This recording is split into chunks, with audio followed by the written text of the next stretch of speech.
화이팅 라이더 이동현 뉴스 정면승부 2부 시작합니다. 벌써 7년이라는 시간이 흘렀습니다. 매년 4월이 돌아오면 세월호 피해자들을 생각한다고 합니다만 과연 이 사회는 이들의 억울함을 얼마나 풀어줬을까요? 그동안 총 3차례의 공적인 조사위원회가 있었습니다. 하지만 아직까지 제대로 된 참사의 원인을 밝히지 못하고 있는데요. 왜 그런 걸까요? 4.16 세월호 특별조사위원회 조사관이었던 플랫폼 C 박상은 활동가와 이야기 나눠보겠습니다. 활동가님 안녕하십니까? 네, 안녕하세요. 세월호 참사가 일어난 지 7년이 지났는데 오늘 어떤 생각을 가장 먼저 하셨습니까? 아, 다시 왔구나, 4월 16일이 이런 예, 생각을 했습니다. 또 돌아왔구나, 이런 생각을 예, 일어나자마자 하게 됐죠. 예. 세월호 관련해서 공적인 조사위원회가 총 3번 꾸려졌죠? 네, 예. 뒤에서 자세히 이야기 나누겠습니다만 일단 활동가님께서 보기에 3번의 조사위가 꾸려지고 7년이라는 세월이 지났음에도 진상규명이 제대로 되지 않은 이유는 어디 있다고 보십니까? 아무튼 이게 이제 복잡한 문제긴 한데 예, 한마디로 말하기가 어렵긴 하지만 굳이 뽑자면은 조사위원회가 자기 목표, 조사 방향 이런 것들을 제대로 설정하지 못했기 때문이 아닌가 이렇게 생각을 하고 있습니다. 예. 유족들은 아마 그 문재인 정권이 들어서면 제대로 된 조사, 그래서 원인이 밝혀지지 않을까 기대를 많이 했을 텐데 네, 네, 그렇죠. 시간이 많이 흘렀음에도 문재인 정권 들어서고 나서도 밝혀지지 않아서 굉장히 좀 허탈해 하실 것 같아요. 네, 그렇죠. 지금 그 정보가 바뀌면은 많은 게 밝혀질 거라고 생각했는데, 그 기대가 별로 충족이 되고 있지는 않은 것 같습니다. 예. 그 첫 번째 특조위는 출범까지도 굉장히 오래 걸렸고 네네. 우여곡절 끝에 출범했습니다만 결과는 제대로 내어놓지 못했는데 네. 활동가께서 이렇게 평가하셨더라고요. 제대로 된 평가 작업을 하지 못한 채 활동이 강제 종료됐다. 강제 종료는 네네. 특조위 자신의 무책임한 선택과 역량 부족의 일종의 면죄부가 됐다. 어떤 부분에 대한 반성일까요?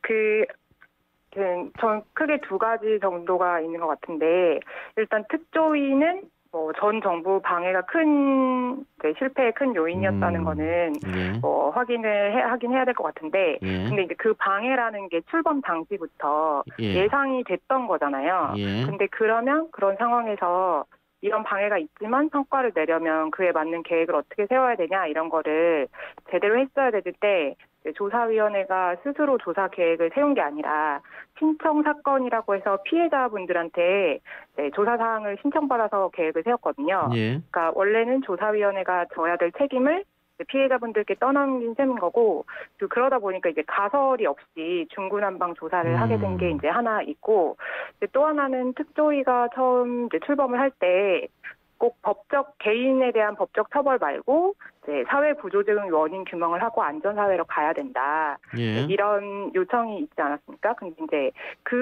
그러려면 사회 구조적인 조사를 해야 되잖아요. 예, 근데 그 부분을 약간 내부의 각 부서에서 좀 서로 미루면서 예를 들어 진상규명위원 소위원회가 이제 있는데 그 소위원회들이 각각 다른 소위원회가 할 일이다.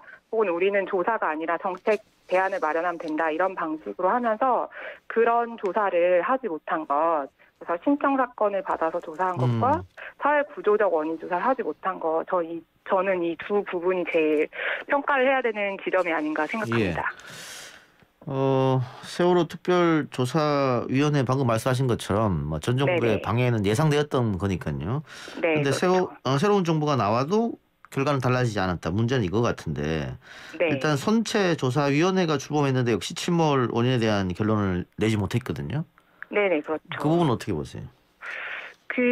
일단은, 이제, 그게 보고서가 두 개 예, 안으로 예, 나와서 결론을 이제 못 낸 건데, 예, 일단 그런 방식으로 한 게, 일단 이제 조사위원회로서는 좀 무책임하다는 생각이 음, 들고, 예, 근데 이제 그게 이제 내용을 들여다보면은, 실은 그 두 개가 굉장히 비슷합니다. 내용이 어허, 비슷하고, 그 이 이제 한쪽 안을 좀 비판하는 방식으로 예, 두 가설이 대립되는 게 아니라 이렇게 쓰여져 있는데 아무튼 이 두 개가 갈라져 나왔기 때문에 공통적으로 그러니까 일치하는 80% 정도가 일치하거든요. 근데 그 예, 공통적으로 규명된 것조차 사람들에게 이제 알려지지 못했다는 거고 예를 들어서 굉장히 세월호가 빨리 침몰을 했는데 그게 수밀문이 열려 있었기 때문이다.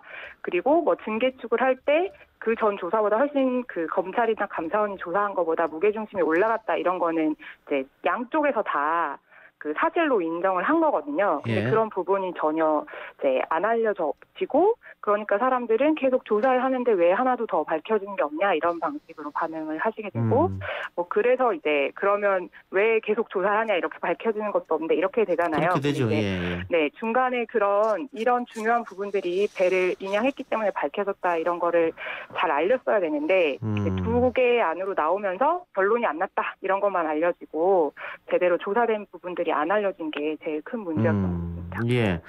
예, 마지막으로는 사회적 참사 특별조사위원회 지난해 12월 종료 예정이었습니다만 6개월 연장됐습니다. 네네. 그 지금까지 활동 어떻게 평가하시는지 그리고 아쉬운 점이 있다면 어떤 게 있었을까요? 근데 저는 사참위는 외부인이기 때문에 저도 사참위가 기자회견을 하거나 한 정도만 알고 있는데 제일 좀 우려스러운 게 검찰에 계속 수사 의뢰를 하는 방식으로 조사 결과가 발표가 되거든요. 근데 그렇게 되면 검찰이나 법원이 이런 진실의 최종 판단자가 되는 게 아니냐. 근데 이제 이게 법적으로는 예를 들어 고의 책임자들은 뭐 고의성이나 직접 행위 의무 이런 게 없으니까 처벌이 잘 안 되잖아요. 근데 그것과 별개로 법적 책임과는 별개로 이게 이제 참사의 진실이다라는 거를 조사위원회가 권위 있게 선언을 해줘야 되는데 자꾸 좀 이제 검찰의 공을 좀 넘기는 게 아닌가 그 부분들이 좀 걱정이 되고 네 그렇습니다. 그 부분이 저는 잘 아쉽네요. 네. 방금 말씀하셨듯이 검찰 수사가 종료가 됐는데 수사외와 불법 사찰 전부 무혐의 했단 말이죠. 네네 그렇죠. 여기에서는 어떻게 의지가 없었다고 보십니까? 아니면 어떻게 생각하세요?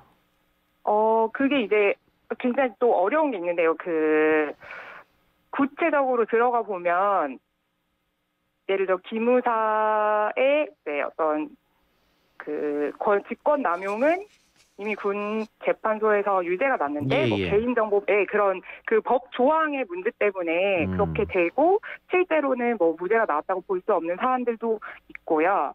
근데 이제 수사 의지가 없는 부분도 좀 있었겠지만 전반적으로는 저는 법 체계상의 한계가 크지 않았나 이런 생각이 들기는 합니다. 근데 이제 네, 그렇습니다. 뭐 사찰을 한 건 분명히 정황적으로 증거가 다 있습니다만. 네네네. 그리고 그거는 형사처벌은 못한다 이렇게 검찰이 결론을 내렸기 때문에. 네네 그렇죠. 그렇죠. 알겠습니다. 지금 특검이 통과됐지 않습니까? 네. 특검에 혹시 기대하는 게 있으십니까? 저는 아무튼 뭐 수사 의지의 문제도 있지만 방금 말씀드렸듯이 법 체계상의 한계가 있기 때문에 특검이 통과되더라도 특검이 또 뭐 엄청 새롭게 추가적인 책임 물을 수 있는지는 그렇게 긍정적으로 보고 있지는 않고요. 다만 그 검찰 말고 이미 검찰이 기소를 해서 넘어간 해경지휘부 사건이 있지 않습니까? 근데 그게 이제 1심에서 무죄가 나왔는데 아무튼 최소한 이 부분에 대해서는 좀 사법부가 다시 잘 판단을 해야 되는 게 아닌가 이런 정도는 생각하고 있습니다. 알겠습니다. 문자로 4565님께서 박근혜 정부에서 안 했는지 못했는지는 모르겠습니다만 문재인 정부에서는 유족들 가슴에 한을 또 의혹을 말끔히 풀어져야 하는 거 아닙니까? 이런 의견 주셨는데 동감하고요. 활동가님 마지막으로 하고 싶은 말 있으면 하시기 바랍니다. 네. 오늘이 4월 16일 당일인데 제가 인터뷰 요청을 받고 유가족분들이나 생존자분들이 아니라 제가 얘기를 하는데 좀 되게 송구하게 생각하긴 했는데 아무튼 저는 굉장히 많은 분들이 지겹다고 말씀을 하시더라고요. 제가 오늘 아침에도 여러 기사에 댓글을 많이 봤는데 이제 그 원인이 피해자분들이 아니라 예를 들어 조사위원회와 같은 이제 공적 책임이 있는 곳들에 있다고 생각을 하고요. 그리고 거기에서 저도 뭐 자유로운 사람은 아니고 아무튼 이제 7년이 지나서 사람들이 가진 정보의 격차나 기억의 차이 이런 게 되게 큰 상황인데 그 부분들을 좁혀 나가는 과정이 앞으로 필요하다고 생각을 하고 여기 혹시 청취자분들께서 관심이 있으시면 뭐 예를 들어 선처조사위원회 보고서나 조사 과정을 쭉 따라간 기사나 연구들이 있기는 하거든요. 그런 부분들을 조금이라도 봐주시면 유가족분들에게도 큰 위로가 되겠다 이런 말씀을 드리고 싶습니다. 알겠습니다. 활동가님 오늘 인터뷰 고맙습니다. 네, 감사합니다. 지금까지 박상은 전 4.16 세월호 특별조사위원회 조사관이었습니다.